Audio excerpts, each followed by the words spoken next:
ফেরেশতাও কিন্তু CC camera আছে। এই যে এখন আমার দিকে অনেকে তো মোবাইল ধরে রাখছেন, আমার দিকে ধরে রাখছেন, আমি কিন্তু ফেরেশতাদের মোবাইলে, ফেরেশতাদের ক্যামেরায় শুধু আমি না, তারা যে যেভাবে বসে আছেন সেটাও উঠবে, যে নিয়তে আসছেন সে নিয়তটা সহ উঠতেছে। ফেরেশতা আল্লাহর দরবারে সাক্ষী হবে। এখন যারা ক্যামেরা দিয়ে উঠাইতেছেন, আমার ভিডিও করতেছেন, আপনাদের এটা হয়তো 6 মাস পরে নাও থাকতে পারে। মসজিদ আল্লাহ পাকের ঘর, হাসরের কঠিন ময়দানে আল্লাহ পাক মসজিদকে জান্নাতের ভিতরে ঢোকাবে। মসজিদ আল্লাহ পাকের কাছে আরজ করবে, যারা আমাকে বানিয়েছিলেন, যারা নামাজ পড়ে আমাকে আবাদ রেখেছে, তাদেরকে আমার ভিতরে ঢুকাই দেওয়া হবে, আমি তাদেরকে সহ জান্নাতে যাব। দ্বিতীয় নম্বর হল, আপনাদের এই দেশে রাস্তাঘাটে সব জায়গায় ক্যামেরা ফিট করা আছে। গাড়ি রাস্তা দিয়ে চলে, রাস্তার সাইডে লেখা আছে স্টপ। ওখানে আসলেই রাস্তার ডাইনে বামে সামনে কোথাও কোনো গাড়ি নেই, একদম ফাঁকা। তারপরও সেখানে স্টপেজ দেওয়া লাগে, একটু থামতে হবে, তারপরে যাইতে হবে। আমি আপনাদের দেশের অনেকে জিজ্ঞেস করেছি, ডাইনে বামে কোনো গাড়ি নাই, ব্রেক করলেন কেন? হুজুর গাড়ি নাই, ক্যামেরা আছে। কি আছে? আমি লন্ডন শহরে, ইউরোপে, ইটালিতে, রোম শহরে, বিভিন্ন জায়গায়, আপনাদের নিউ ইয়র্কে গভীর রাত্রে চলাফেরা করছি।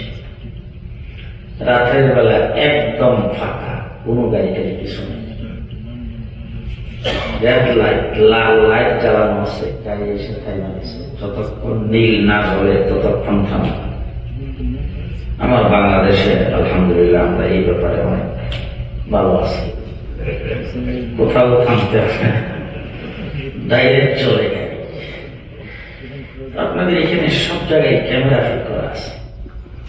ক্যামেরাকে আমরা যতটুকু বই পাই, আল্লাহকে এতটুকু পাই। এখন রাগ করবেন,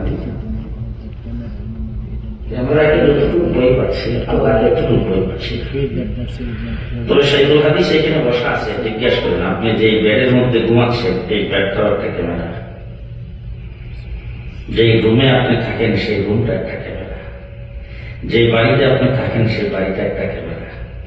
যে গেট দিয়ে আপনি ঢুকেন সেই গেটটা একটা ক্যামেরা। যে রাস্তা দিয়ে আপনি চলেন সেই রাস্তার জমিনটা একটা ক্যামেরা। যে গাছের নিয়ে আপনার নিচ দিয়ে যাচ্ছেন, গাছ একটা ক্যামেরা। আজকে রবিবার দিন, দিনটা একটা ক্যামেরা। সূর্য উঠছে আকাশে, সূর্য একটা ক্যামেরা। মাঝখানে চন্দ্র উঠছে, চন্দ্র একটা ক্যামেরা। রাতের অন্ধকার আপনার জন্য একটা ক্যামেরা। প্রত্যেকটা মুহূর্তের জন্য আল্লাহ পাক এরকম ক্যামেরা আমাদের উপরে ফিট করে রেখেছেন। এটা মনে হয় বিশ্বাস হবে না আপনাদের, কারণ বাহ্যিক দেখি সব জায়গায় ক্যামেরা।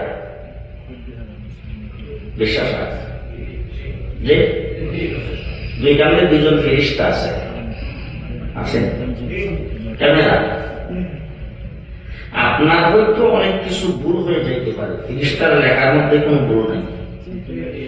আমি এখন যদি বয়ান করতেছি, এখন যদি কাউকে বলি যে আমার বয়ানটা একটু লেখে না, সে কিন্তু আমি কথা বলতেছি এর ভিতরে অনেক কিছু শিখে যাবে, সে লিখবে শর্ট।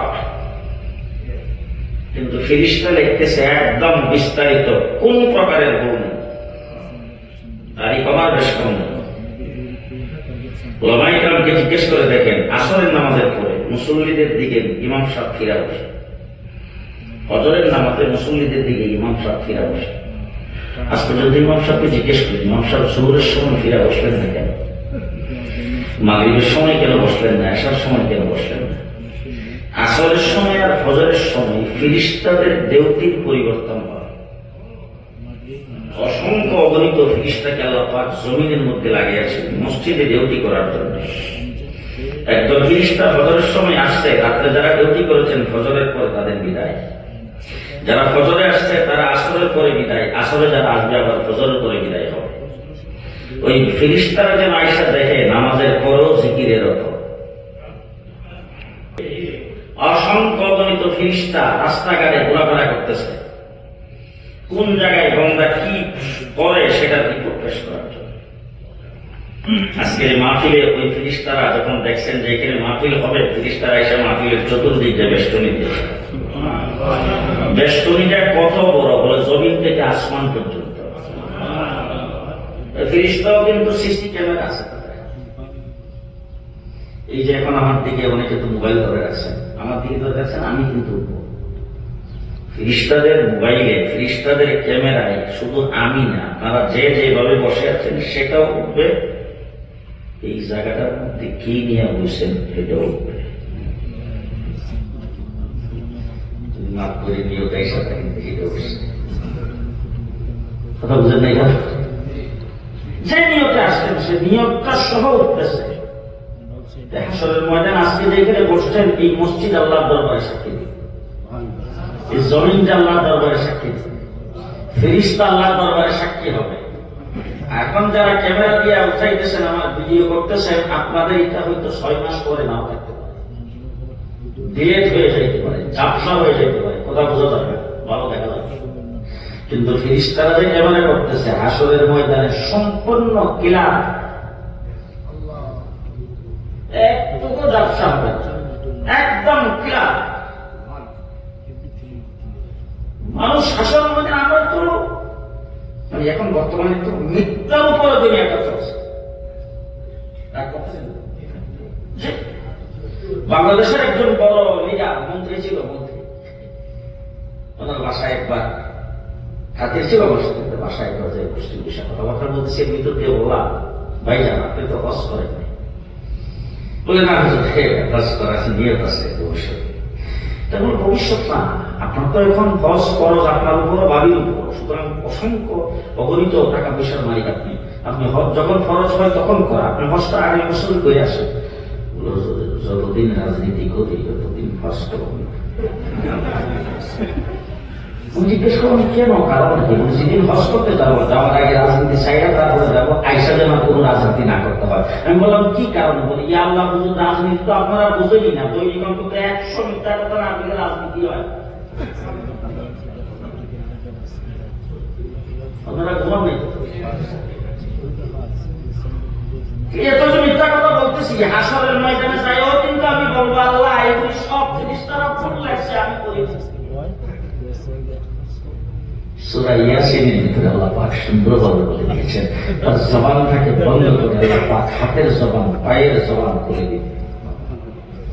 وتكلمنا أيديهم وتشهد أرجلهم بما كانوا يكسبون। তোমার হাত তোমার বিরুদ্ধে সাক্ষী দিবে, যে জায়গায় আপনি গুনাহ করেছেন সেই জায়গাটা পরিষ্কার দেখাবে আপনি করতেছেন সেটা। বাঁচতে পারবো না, বাঁচার কোন কায়দা নেই। এই জন্য বললাম যে আজকে যেখানে বসছেন, আল্লাহ যেন এটা আমাদের জন্য সাক্ষী স্বরূপ আল্লাহ পাকের দরবারে পেশ করে, আল্লাহ যেন এটাকে কবুল করে, সকলে বলে আমিন।